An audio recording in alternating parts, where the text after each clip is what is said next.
Кайрат мырза, саламатсызбы? Арбаңыз. Мамлекеттин карамагындагы мүлктөрдү сатууда элде коомчулукта күмөн жаратпаш үчүн кандай баягы ачык айкындуулук менен өтүшү керек? Эң негизгиси аудит жүргүзүш керек. Көз карандысыз аудит жүргүзүп, эсеп кысабын чыгарып, ал мүлктү баалаш керек. Экинчиден аукционго коюш керек. Элдик IPO деп коет. Ошол жакта эмгек жамаатына сунушташ керек. Же болбосо жок дегенде ошо бекерлей бериш керек. 10-15%га чейин. Негизи дүйнө жүзүндө 95% мүлктү башкарган эффективдүү мамлекет жок эсе. Биз ошону түшүнүп, ушу стратегияны кармашыбыз керек да.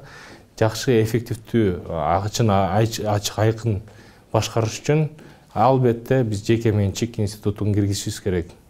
Чет элдик инвесторлор болобу, же Кыргызстандын ичиндеги инвесторлор болобу, же институционалдык инвесторлор болобу, бул банк жана башка институттар. Булар ошо 67%га чейин ээлик кылыш керек. 33төн кем эмес, же 25тен кем эмес мамлекетти алыш керек. Мамлекет деген эмне? Мамлекет деген бул эл. Бул 25-33% деген бул эл аралык практикада бул ошо стратегиялык мааниге ээ болгон чечимдерди кабыл алганга мындай бөгөт кое алат деген сөз. Бирок кадрлык маселеге, бирок ошого чарбачылык маселелерди ошол жактагы 67 чачыраган акцияны ээлик кылган акционерлер чечет деген сөз. Менчиктештирүү саясаты өлкөнүн экономикасына, анан бизнес чөйрөсүнө эмне берет? Бизде азыр 30 жылдан бери кичинеден тиги жогорго чейин айтып келишти эле, чакан орто бизнес баарын тойгузат, жумушсуз, кансыз кылат депчи. Бирок 30 жылдан бери биз майдаланганда майдаланып, ири бизнес жок эсе. Биз мына улуттук корпорация деген парадигманы азыр жаңы алып келатабыз. Өнүккөн өлкөлөрдүн баары 3%-тан 10%га чейин ошого экономикалык түзүмүндө, макроэкономикалык түзүмүндө ири улуттук корпорациялар ээлейт. Ушундай улуттук элдик деп коебузбу, корпорациялар түзүш керек да, ошолор тартып кетет. Чакан орто бизнеске дагы атайын чөйрө түзүп берет, жана кластер деп атабыз, ошо өнүгүшүнө, жашашына, иштешине, экспортко жол ачат, сапаттуу инвестиция тартканга да жол ачат. Ошон үчүн бул менчиктештирүү улуттук корпорациялар түзүү жолундагы болгону бир кичинекей эле кадам. Андан ары алар кандай иш алып барат, кандай менчиктештирилет, кандай процесс менен өтөт, ушунун баарын туура өткөрүш керек да.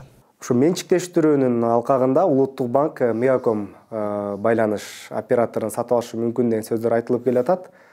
Экономисттердин көз карашында бул туурабы? Бул түп тамыры менен туура эмес. Анткени дегенде борбордук банк болобу же улуттук банк болобу, ар бир мамлекетте алардын ролу, берилген укук, ыйгарылган укуктары таптакыр бөлөк, миссиясы бөлөк, максаттары бөлөк. Бул эң негизги миссия бул ошо каржы системасын кармап иштетүү. Эң негизгиси ошо инфляцияны тескөө, валютаны жанагындай туура коюу, жолго салуу. Андан тышкары ошого банк системасын, коммерциялык банктарды туура иштетип, ошолорго шарт түзүү да. Анан бул телекоммуникацияга киришкени бул кичине мен үчүн бул абдан туура эмес нерсе да. Бул эми ошол мыйзамдарга алып караганда жол берет деп атат. Эми Улуттук банктын дагы өкүлдөрүчү. Бул Улуттук банктын мындай ишин аксатып коебу же башка тармактарга кийлигишүү болуп калабы? Эми бул аралаштырып салгуу деген болуп калат да, багы мындайча айтканда биз бир араба болсо, биз ошону космоско учурабыз деген сөз болуп атат да. Андай туура эмес, бул анткени дегенде айтып атпаймынбы, өзүнүн улуттук банктын өзүнүн мыйзамы бар. Ошол чегинде мыйзамында иштеш керек. Бул дүйнөдө болуп көрбөгөндөй бир кандайдыр жаңылык болуп атат. Кыргызстанда бир экономикалык керемет туудурабыз деп атабы. Бул мага мындай жат көрүнүш да. Анан бул өзү жеке менчик Мегаком болгондон кийин, улутташтырылгандан кийин жеке менчикке аукционго чыгарып эле сатыш керек эле. Туура даярдап, стратегиялык инвесторлор бар, институционалдык инвесторлор бар. Жеке менчик банкка сатсын мисалы. же болбосо чет өлкөлүк башка телекоммуникациялык компанияларга сатсын. Бирок аны айтып атпаймынбы? Мына мамлекеттин 100% ээликти кармап отура бербей, 25 чейин калтырсын, 75-ин сатсын.